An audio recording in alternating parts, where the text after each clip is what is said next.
Good evening, Jai Hind. Good evening and Jai Hind, everyone. I hope I am properly audible and visible.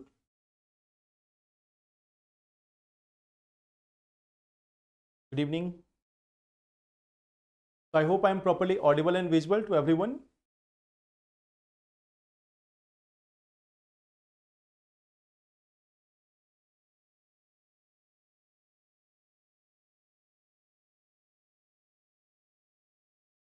Good evening.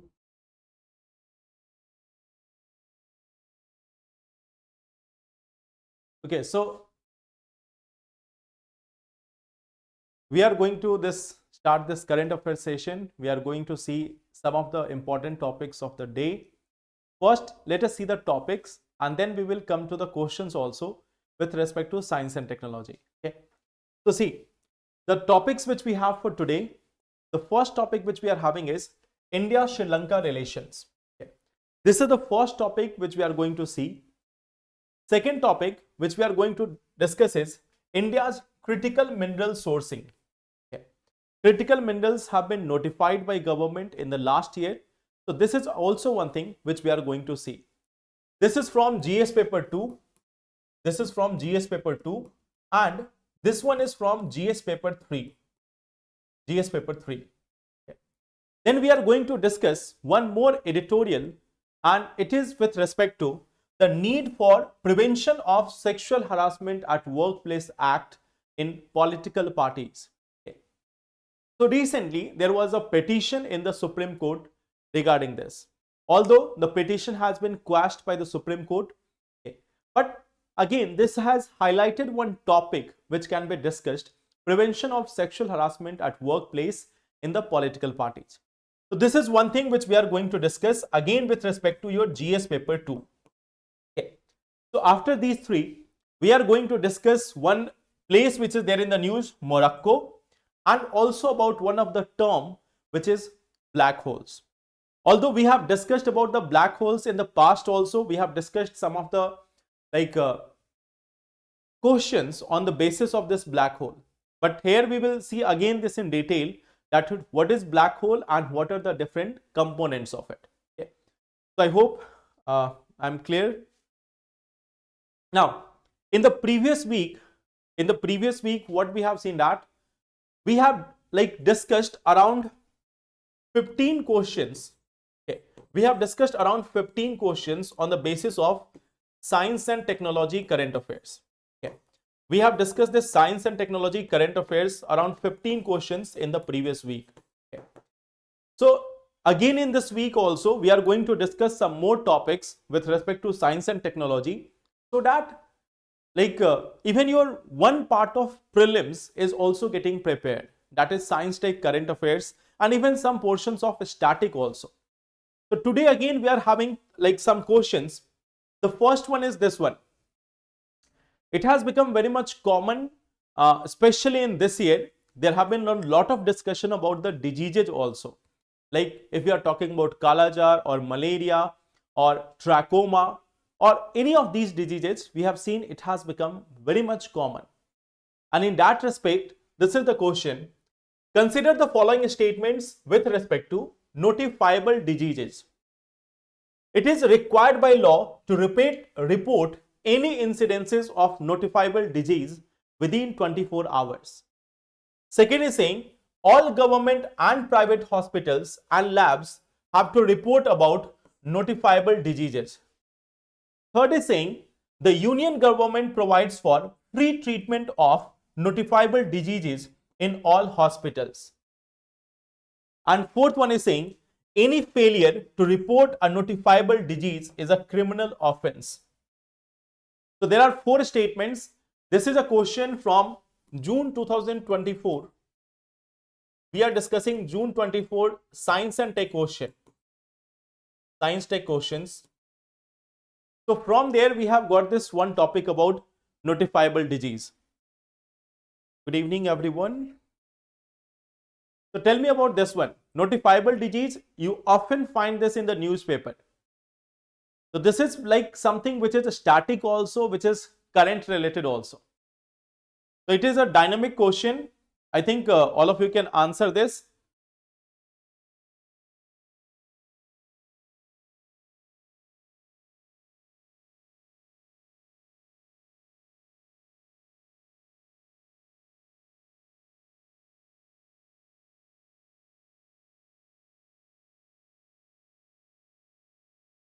ET के questions in Hindi medium. See, even if you look at the questions are very much simple in English language. It is not a copy paste language from newspaper. You will find that most of the lines which are written here, they are very much simple lines. I typed them myself. Okay. So you will find that they are very much simple lines, not in a difficult form, which is there in the newspapers generally. Okay. So one answer is option B, from Sayal also, Avnish also, Satish also, and Israr also. Option B. Option B is only 2. One answer from Disha as option C. Okay. Anyone else? What will be the answer here? Notifiable disease.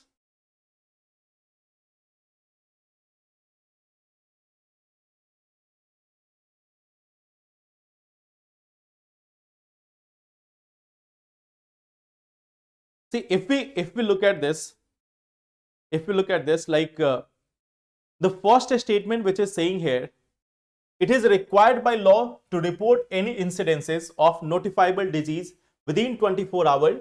This one statement is correct.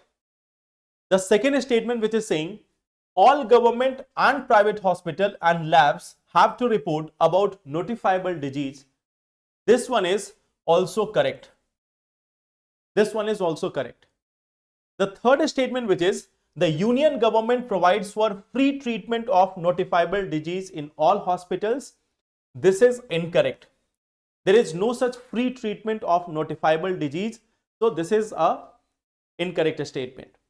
Fourth one is saying any failure to report a notifiable disease is a criminal offense.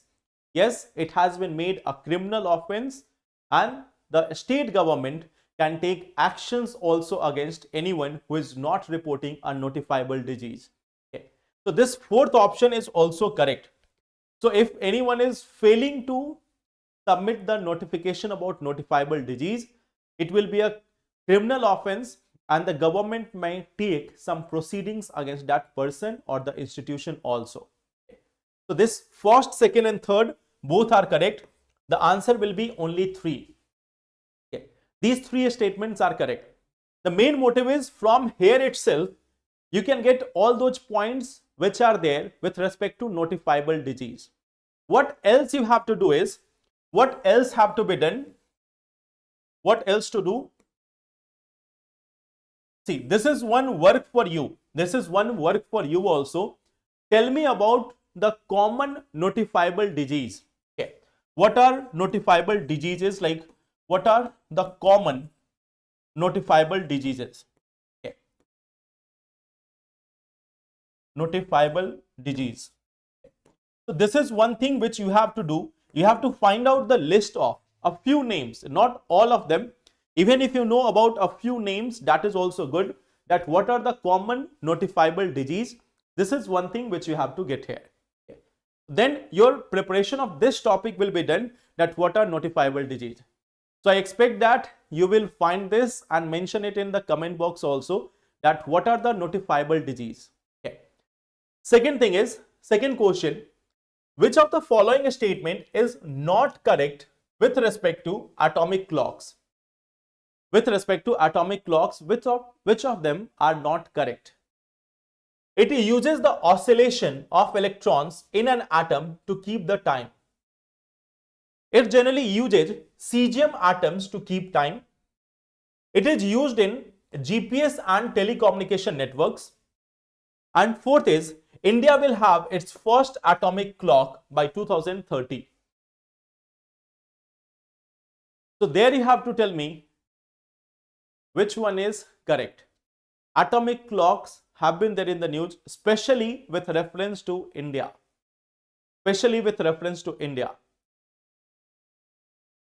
So in this respect, what will be the correct answer? Question number 2, atomic clocks.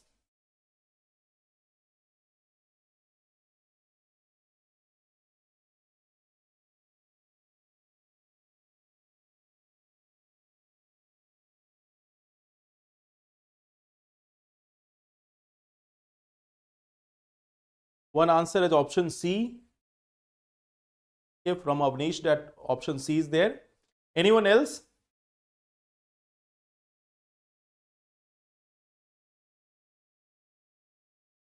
It is saying which of them is not correct. There are 4 statements. One answer is coming as option C, another from Shlok Rajput, option D.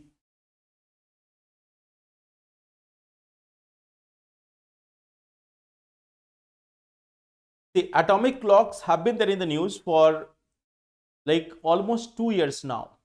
So there is a chance that they will ask you, especially like whenever there is a leap year, or something, there is also time adjustment. There is also this adjustment of time.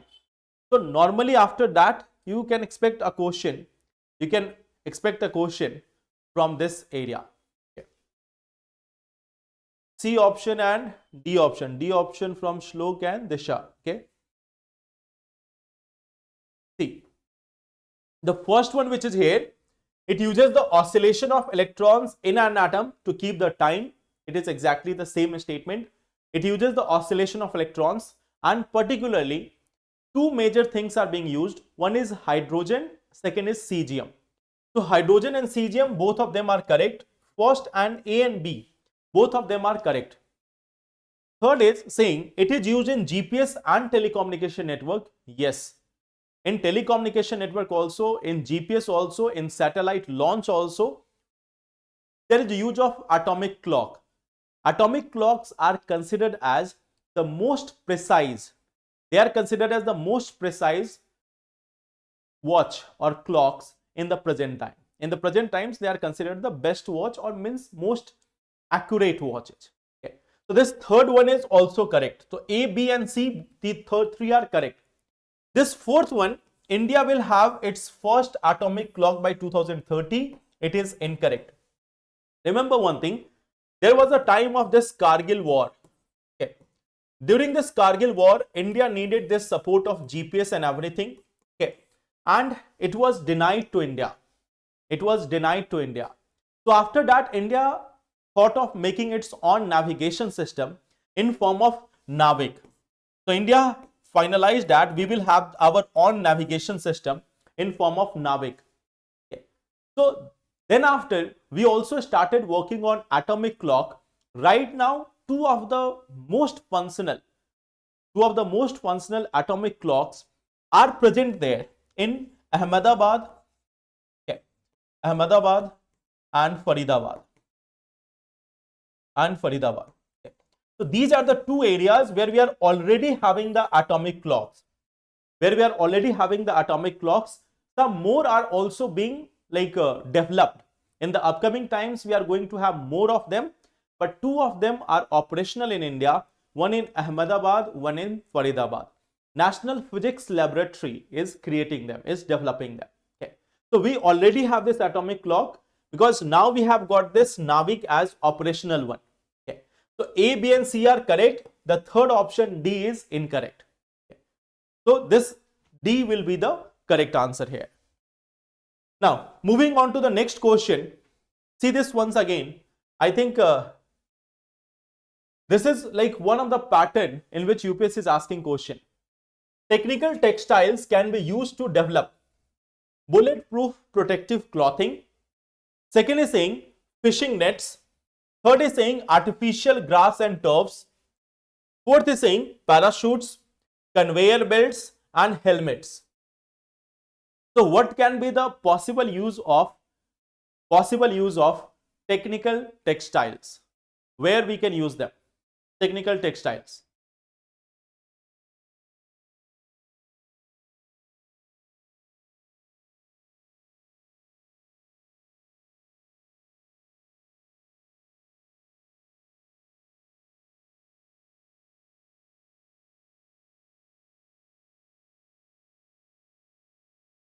There is a difference which we will see in questions of UPSC and other questions.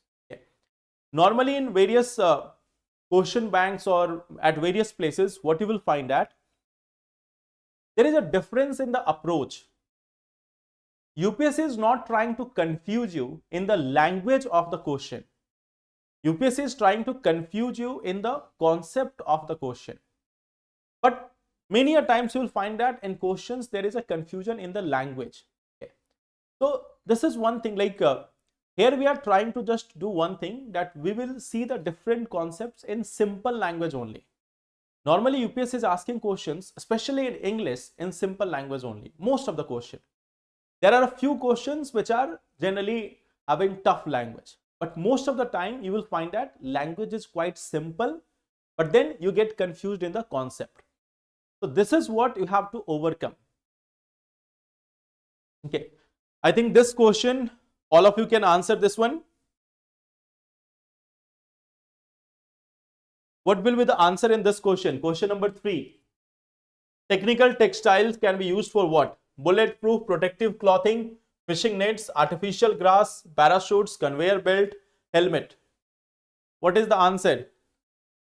One answer as option D. I think rest all other people have gone for option C. See, technical textile is one thing government has been trying to emphasize since 2019, but recently there was a document paper also with respect to this technical textiles. Okay. So technical textiles can be used for this also, this also, this also, this also, this also.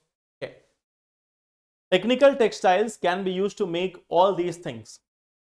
Most of the things, like not the normal cloths which we are having, but almost all other things, even the normal cloths can be made, but they cannot be very much soft and wearable or comfortable.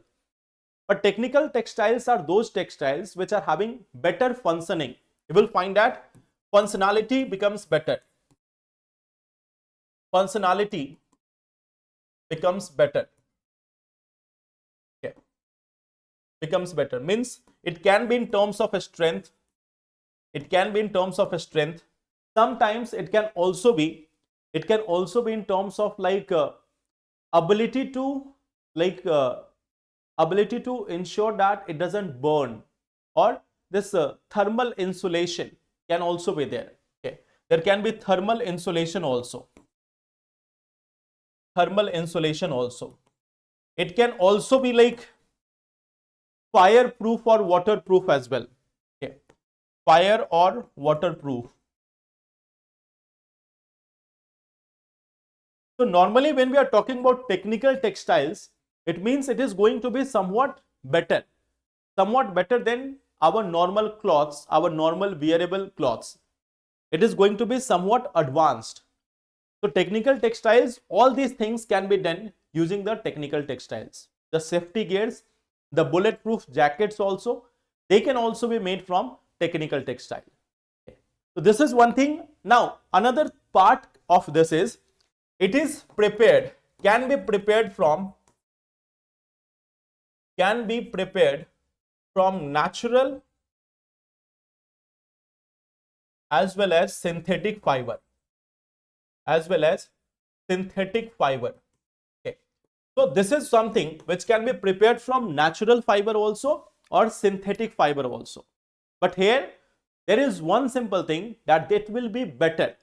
It can be used for making pillowcases also. It can be used for making mattresses also. It can be used for making curtains also. It can be used for making blinds also. Like just to give an example, in many of the offices, you might have seen blinds which are made. Okay. That blinds which are made in various offices. So these blinds are also an example of technical textiles. Okay. So these are all examples of technical textile. This is one area where you might expect a question in upcoming exams. Okay. I hope it is clear. Yes, please ask. Helmet is normal, technical. I mean, helmets are of course like having this ability to safeguard the human body from any impact. Okay. Yes, please ask your question, Disha.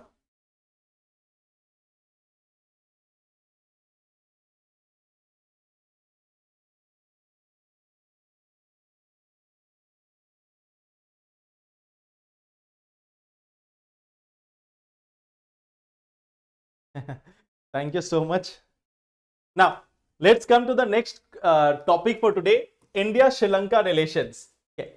So let's talk about this one, that about India-Sri Lanka relations, what are the current updates and everything. Let us try to see that. Yeah. See, if we talk about India and Sri Lanka, let us see some of the facts, some of the areas of cooperation and challenges also. Like if we talk about India and Sri Lanka, we are sharing around area of, we are having a history of around 2500 years of civilization. Okay. And if you go by the mythology and everything, then we have thousands and thousands of years of linkage with Sri Lanka. Okay. So we are having this history of or civilizational link of more than 2500 years. At the same time, like in India's neighborhood first and Sagar policies, Sagar is security and growth for all in the region. Sagar stands for, this Sagar, it stands for security and growth for all in the region. Security and growth for all in the region. So this is one of the neighborhood first policy. This is one part of neighborhood first policy of India. So Sri Lanka is a key pillar of that neighborhood first policy also.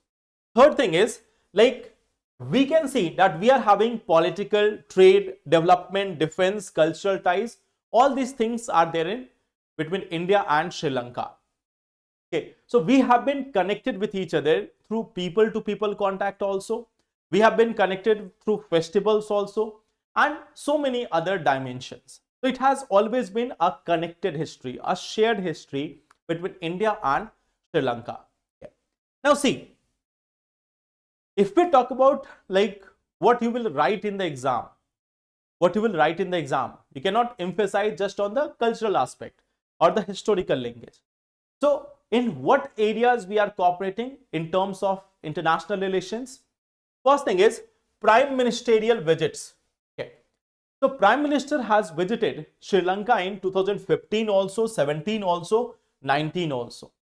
Of course, in recent times, Prime Minister has not visited because you know that the situation in Sri Lanka is not yet right for it. Okay. So that is one thing. Second is Sri Lankan leaders like former President Gotabaya Rajapaksa, Ranil Wickremesinghe, they have visited India for many times for regional events also, for international events also, ceremonial events also. So they have been regularly visiting India also. Third thing is, like External Affairs Minister, he has visited Sri Lanka 7 times since 2019.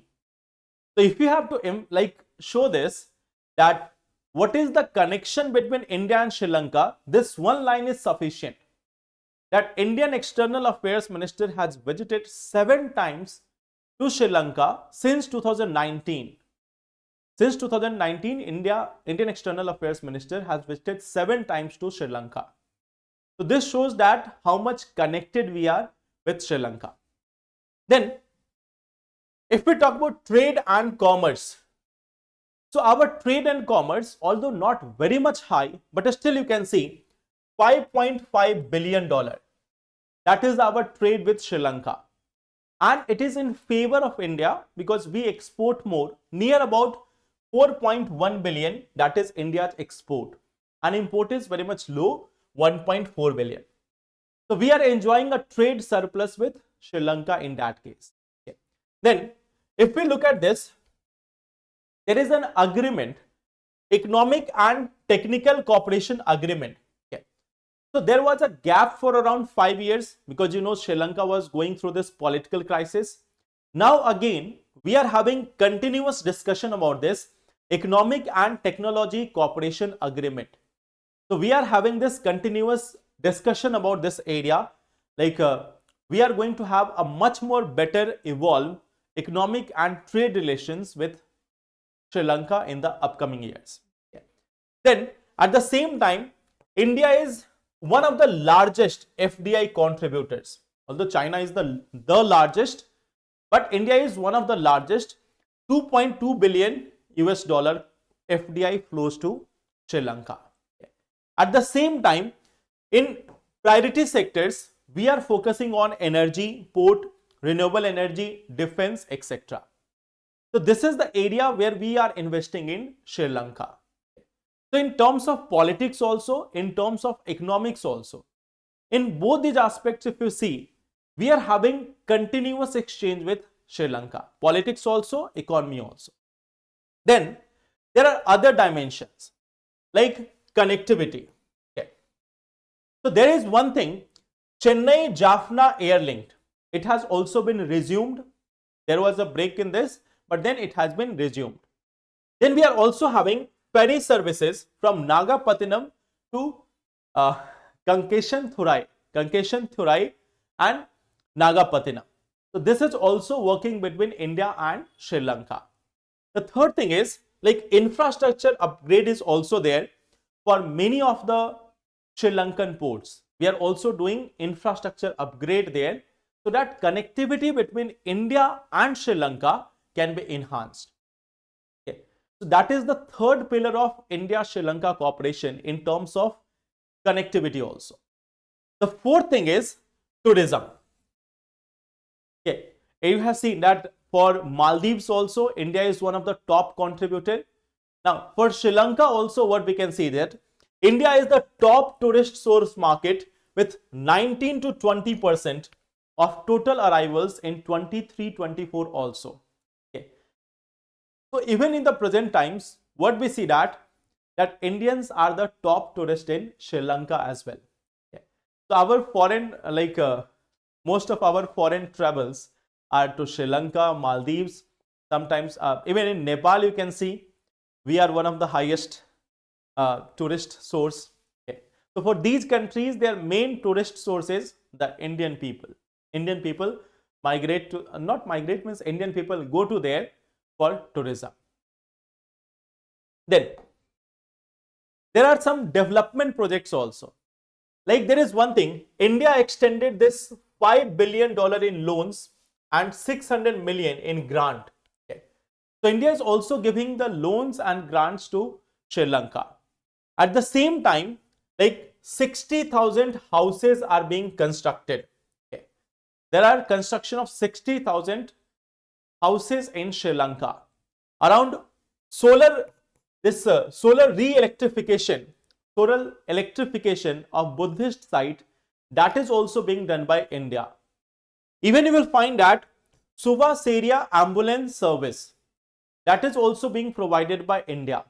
And even a humanitarian aid during this economic crisis of $4 billion. So here you can have some facts with you. Like whenever you have to write this IR related question, you need certain facts, you need certain examples. So these are the examples of India-Sri Lanka cooperation. We have seen in terms of economy also, polity also, trade also, investment also. Then we have seen cultural connectivity is already there. And even development assistance is being provided by India to Sri Lanka. In tourism also, we are one of the top source for Sri Lanka. So in all these arenas, we are having a connectivity with Sri Lanka. Tell me one thing now. What are the challenges? What are the challenges in India-Sri Lanka relation? Tell me this part, that what are the challenges in India-Sri Lanka relation? Jaffna is also part of Western Ghat. Yeah. See, this entire area, actually you will find that when we talk about the hotspot, the Western Ghat and Sri Lanka, they are considered together as biodiversity hotspot. Thank you so much, Disha. No, Avlishi, you can do one thing. You can do one thing. Like suppose when you are like making any such IR related notes, like suppose you are making a notes for India, Sri Lanka. So what you can do is, do not write fact as the main body part. Just try to like write them on one side of the page, like you might be leaving some margins. So there try to write it separately. Why I am saying this? If you will see it as part of the main content, you will easily forget this. But generally something which is written inside, you give special attention to this. Whenever you are reading it, You will give special attention to this. And this will help you in memorizing the facts. Even after that, you won't be able to memorize all the things. But see, this is one thing, like suppose even if you are able to remember that we have given 60,000 houses under the Indian housing project. Like for Sri Lanka, like we are constructing 60,000 houses in Sri Lanka.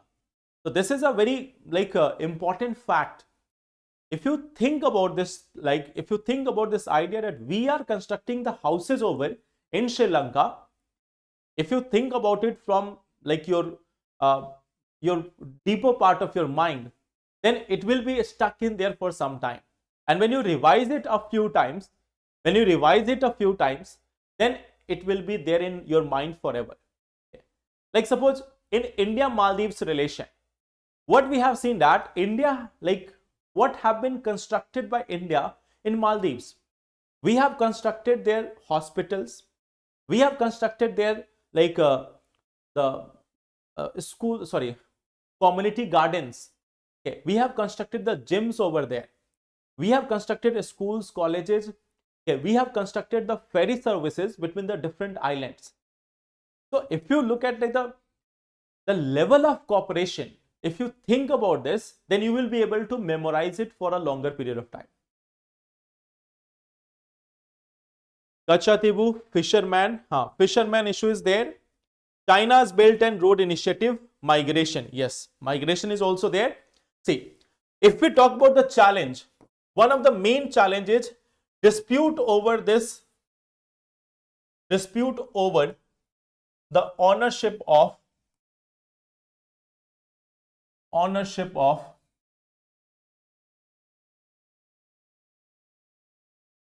island, Kachatibu Island. So this is one thing. Okay. Dispute over this ownership of Kachatibu Island in the recent times. It was not a major dispute in the past, but in the recent times, it has become one of the fault line in India-Sri Lanka relation. At least in like normal forums of discussion. The second thing which we have seen is,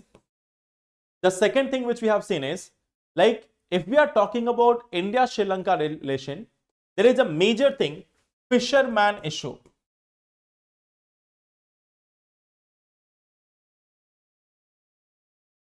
Okay. Arresting of Indian fisherman, arrest by Sri Lankan authorities.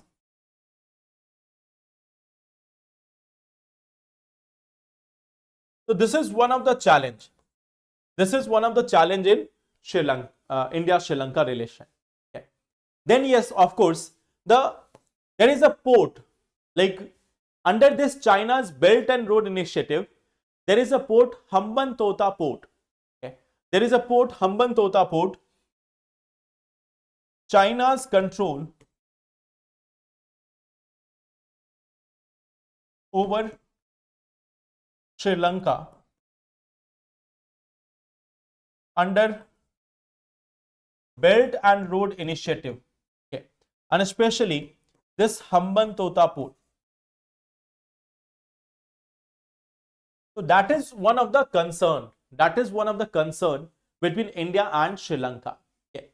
There is of course this another concern which goes in form of the illegal migration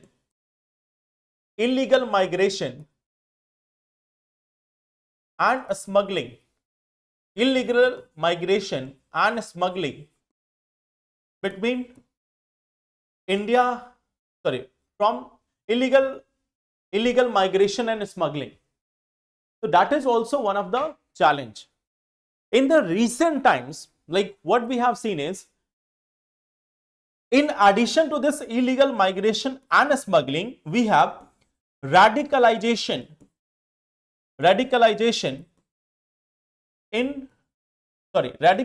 of youth of Sri Lanka.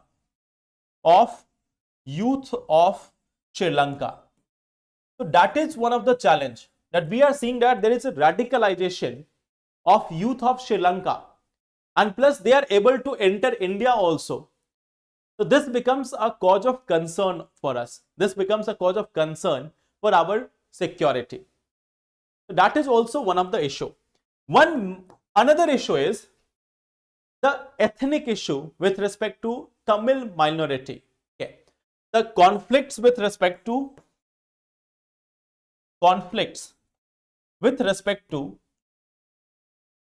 Tamil minority. Tamil minority. So this is also one of the cause of concern. This is also one of the cause of concern, okay, that we are having this challenge of conflicts with respect to Tamil minority. Okay. So in like Sri Lanka, we have seen that this Tamil minority which is there, they have not been given proper attention. There is continuous conflict also. There is this imposition of a type of majority rule. So that's why there is a concern with respect. That is why this is a concern between India and Sri Lanka relation. Right now, even the influence of China in so many matters is also a matter of concern. Okay. Now, this is one thing like the significance of relation. The significance of relation. If we talk about this, like we can talk about India's side also. We can talk about the India's side. And we can talk about Sri Lanka also. We can talk about India also. We can talk about Sri Lanka also. Okay. Like for India, why there is this significance of Sri Lanka? First thing is our maritime security.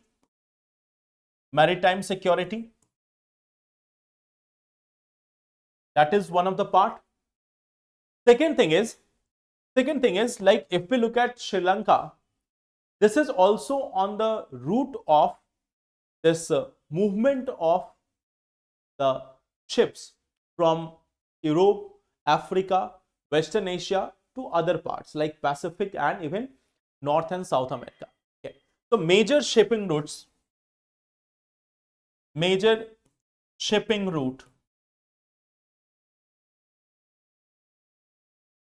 Okay. So again, India needs good friendship with Sri Lanka for this region. Third most important thing is managing China's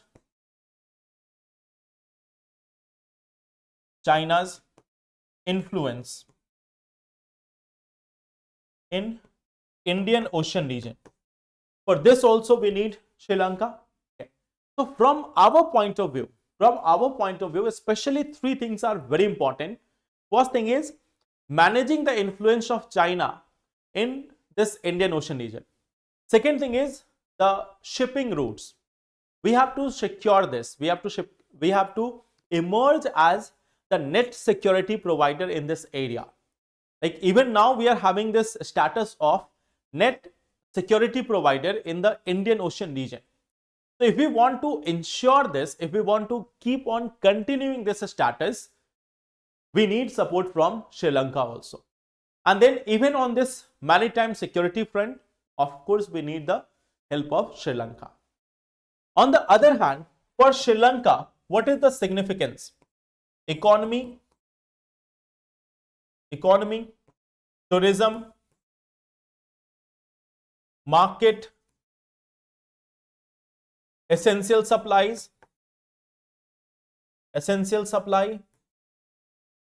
and even first responder.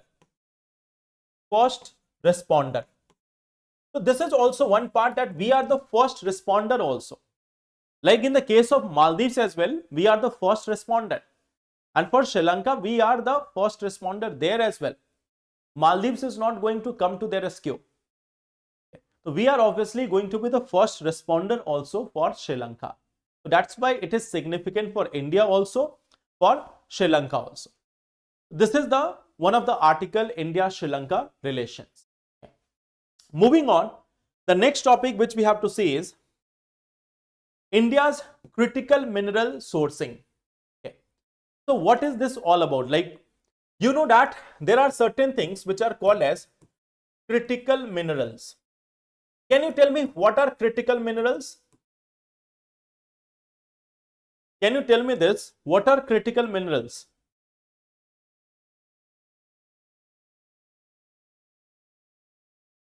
What are critical minerals?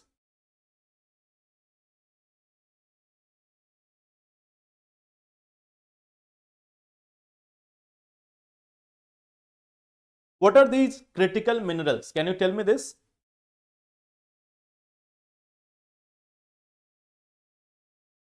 Anyone? What are critical minerals?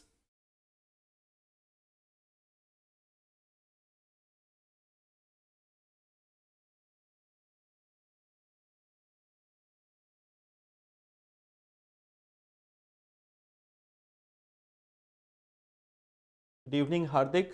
Not easily available. Okay. Anything else? Like what are critical minerals? Anything else other than their availability? There is one thing that they are not easily available. That is what we know. Main pillar of industrial resource which have less quantity. Okay. Fine. Anything else? Anything additional? Any notification by the government with respect to this?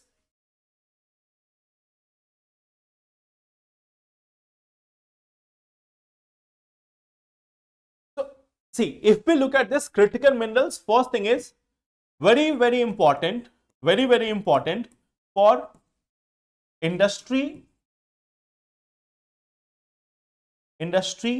economy,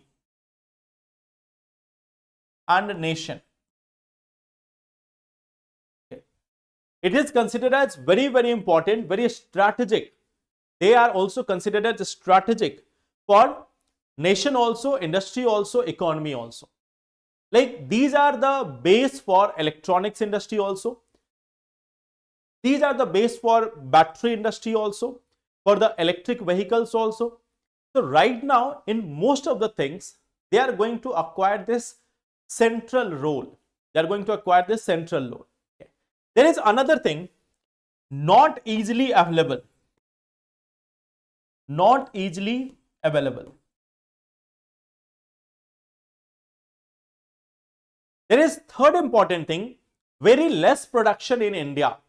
What we see that very less production, very less or meager production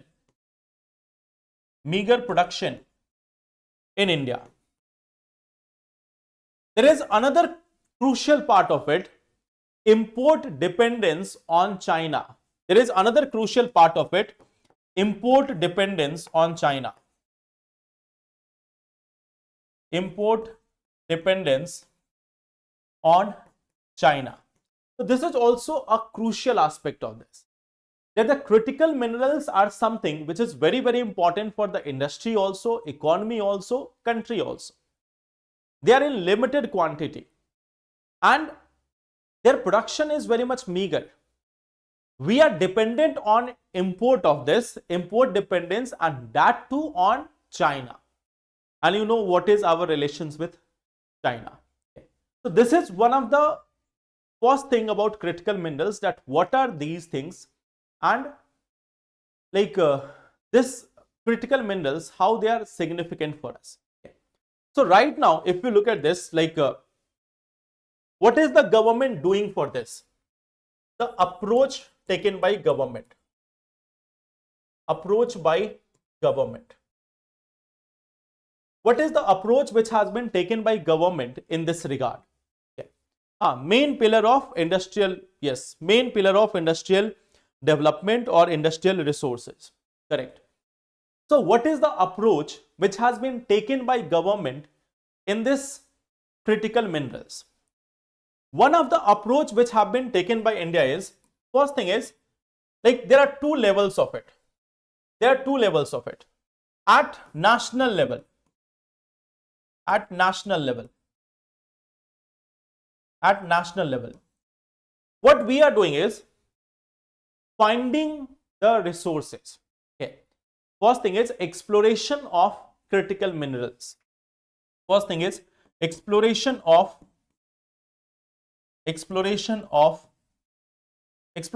mapping. Exploration and mapping of critical minerals. Critical minerals. So this is one thing which we have been doing. Like you might have seen recently, we have got this success in terms of finding the lithium in Jammu and Kashmir. Okay. Example, discovery of lithium in Jammu and Kashmir. This discovery of lithium in Jammu and Kashmir. So that is one of the thing which we are doing, exploration. Second thing is, there are many such minerals which are present in India. They are present along with like thorium and other things. So they are present in the sand. They are critical minerals. They are present in the sands also in very limited amount. So what we are focusing upon is now is this technological upgradation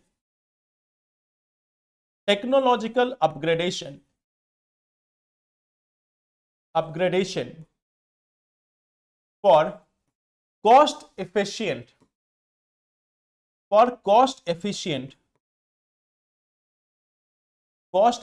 exploration.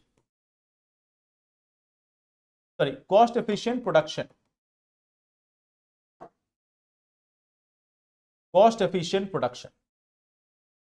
That even if we are getting it, we can use it for industrial purpose. So we have to upgrade our technology also.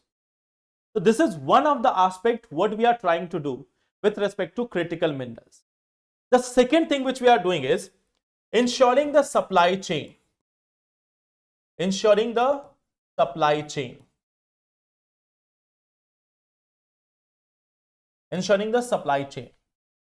How we are ensuring the supply chain? Now, it is true that China is having a majority of this. But at the same time, there are other smaller countries with which we are promoting the joint ventures, okay, or exploring opportunity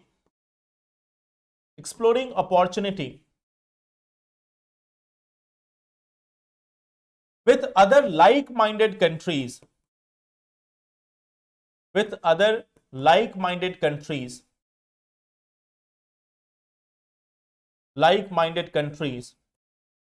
for joint exploration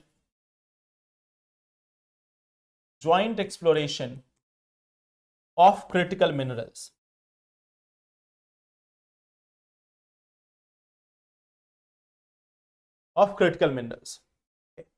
Just to give you an idea that how this is going to help us in long term. There was a time when we were just the buyer of crude oil. There were times when we were just buyers of the crude oil. Okay. Like we used to just purchase it from someone who is extracting the crude oil. So it used to be costly for us. Because someone was exploring or extracting the crude oil. We were purchasing from them. And we were getting it in India, again refining it and then selling it to our customer or exporting it also. But now what is the change? Our companies, they are not just procuring the oil from any company. They are like auctioning in the oil filled blocks. They are taking part in the auction of oil filled blocks. They are setting up their infrastructure over there. They are extracting the oil from there and then they send it back to India. Okay. So now we are not in just passive mode. We are doing the exploration, like in Russia also, in many other countries also. We are doing the exploration of the resources. And from there we are sending it back to India. So this is saving us the cost also. This ensures that we have a greater say in the production and supply of crude oil to India. So we have been able to ensure a consistent energy supply to India, especially in terms of crude oil. So this is what we are also trying to explore in terms of critical mineral resources also. Okay. Like-minded countries, like countries of Central Asia, like we have so many countries of Russia also is one example. Russia is also having that. Brazil is also having critical minerals. The Southeast Asian nations which are there, they are also having critical minerals. So like-minded countries means which are talking about law-based order or rule-based order in the world. China is an aggressive nation, but there are many other nations which are working on rule-based system. Okay. So they are simply called as like-minded countries. I hope it's clear, Geeta.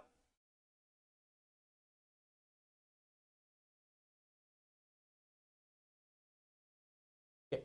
So this is one thing which we are doing in case of critical minerals also. Okay.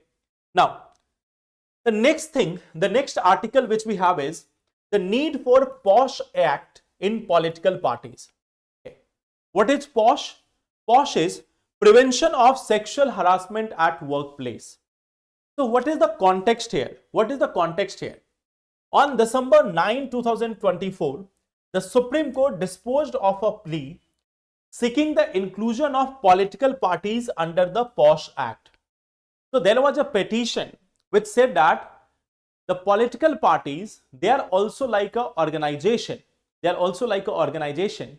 So they should also be brought under the purview of Posh Act. They should also be brought under the purview of Posh Act. So this was one of the demand, but it has been like quashed by the Supreme Court. It has been quashed by the Supreme Court. Okay. Now see, what the Supreme Court said? Supreme Court said that you can approach the Election Commission of India. You can approach the Election Commission of India and see that what Election Commission of India is suggesting to you. So this is the response of Supreme Court. Now let us see this act. Like if we are talking about the Posh Act 2013, it was framed by the government after the Vishakha guidelines which was issued by the Supreme Court. So prior to this, there is also Vishakha guidelines. Okay. There is also something called as Vishakha guidelines. Vishakha guidelines. Okay. So this was issued by Supreme Court. It was issued by Supreme Court. Issued by Supreme Court. And after this, we have this Posh Act also. Vishakha guidelines was also about the same purpose, that prevention of sexual harassment at workplace. Okay. So we have this section 3(1) of the Posh Act, which says that no woman shall be subjected to sexual harassment at any workplace. The line is at any workplace. Okay. So this is telling us simply that Posh Act will apply at the workplace, and it is going to be applied at workplace and only when the aggrieved party is a woman. So it is applicable only for women. It is not gender neutral. It is only for a woman, and at the same time it is applicable at the workplace. Okay. So now the thing is, what exactly is a workplace? The next question is, what exactly is a workplace? So workplace has been defined, that what will constitute a workplace. Let us see that also. Workplace is very much having this expansive definition. Okay. It includes organizations, institutions, and so on in the public sector which are established on, controlled, or wholly or substantially financed by funds provided directly or indirectly by the government. It means if there is any institution, if there is any organization or institution which is somehow related to government, either it is owned by the government, started by the government, or it is controlled by the government, or even though it can be funded or semi-funded institution, in all of those institutions it is going to be applicable. The first thing is, all institutions or organizations of government nature, it will be covered under this act. Second thing, even the private organizations like hospitals, nursing homes, sport venues, the sports venues which are there. Then we have houses and even locations visited by an employee during the course of employment. Okay. So suppose if there is a company, and it is sending its employees outside also. Let us say that there is a company based in Gurgaon. There is a company based in Gurgaon, and it is sending its employees, male and female both, to Bangalore for a official purpose. So the hotels where they are staying, they will also be considered to be a part of the workplace. If they have been sent by the company, so that will constitute a workplace.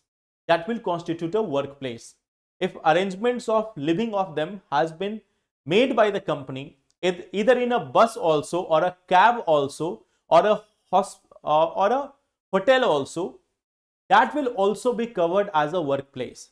Okay. So suppose that, like, you might have seen many of the companies, they are having their cab services. They are dropping their employees to the home also. Like, they are providing cab facilities, especially for those who are working in night shift. Okay.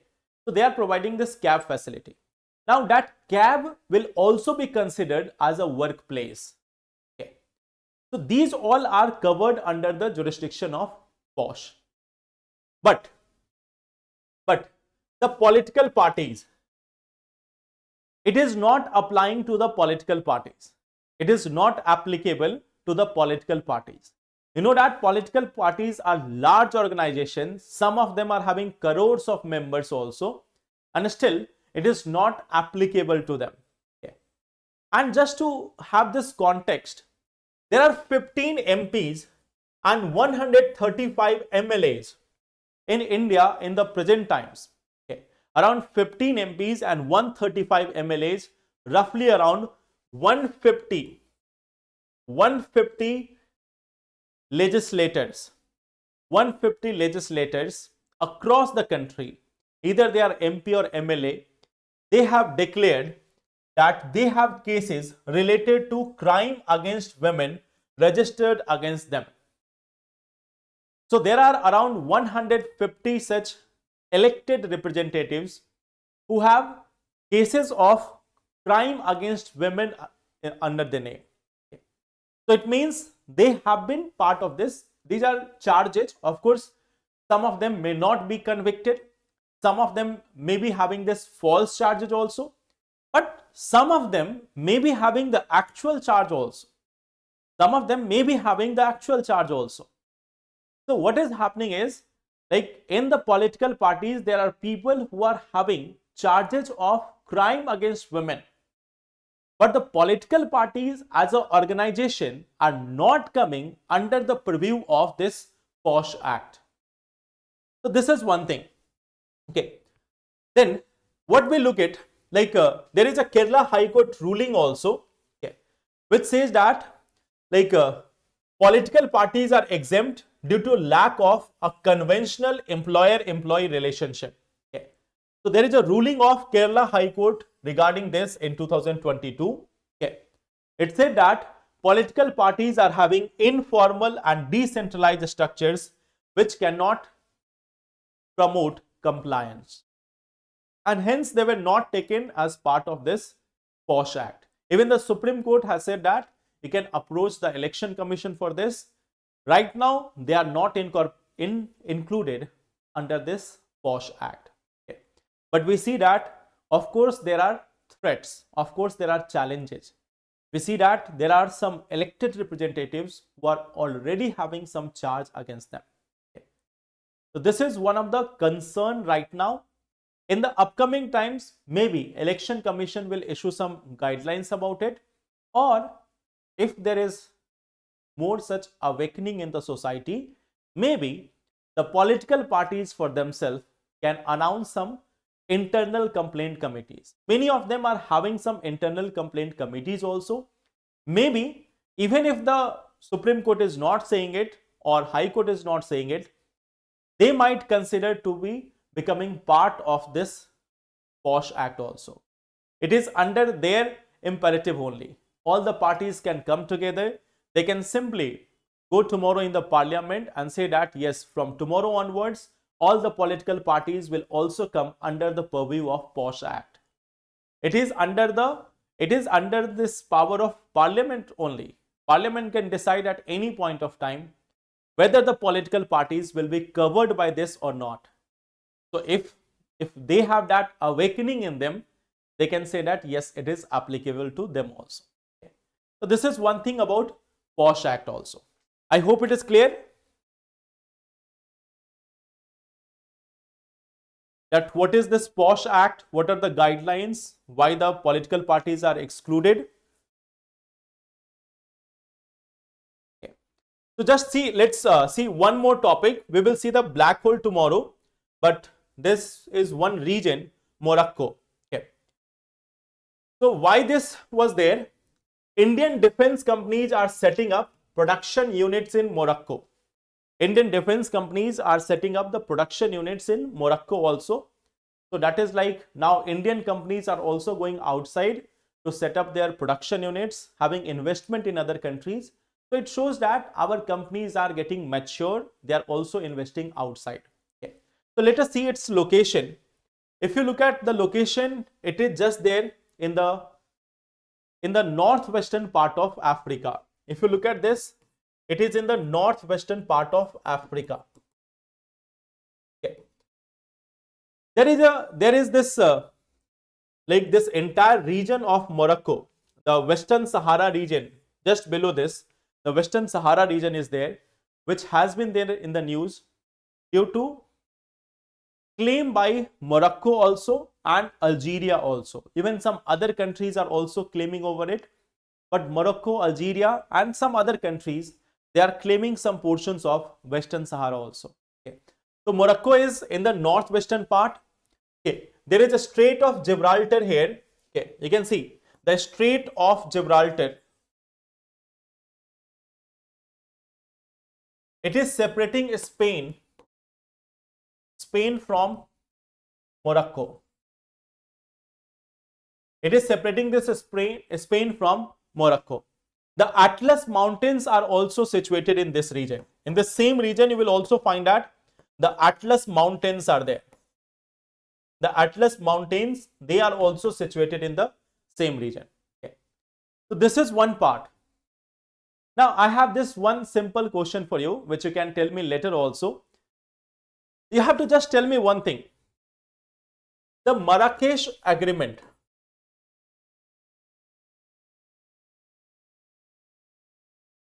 Marrakesh Agreement. Okay. So this Marrakesh Agreement, it is related to what? Okay. What is the Marrakesh Agreement related with? So this is one question for you. In the beginning, I have asked you one question. This is question number 2. What is Marrakesh Agreement? The question number 1 was notifiable diseases in India. Notifiable disease in India. Okay. So these are the 2 questions which you have to answer me later in the comment box also. That what are the notifiable diseases in India and what is this Marrakesh Agreement all about? Okay. So these are the 2 tasks for you. These are the 2 homeworks for you. And tomorrow we will discuss this black hole topic also and then other topics as well. I hope it is clear. Any doubt, any question?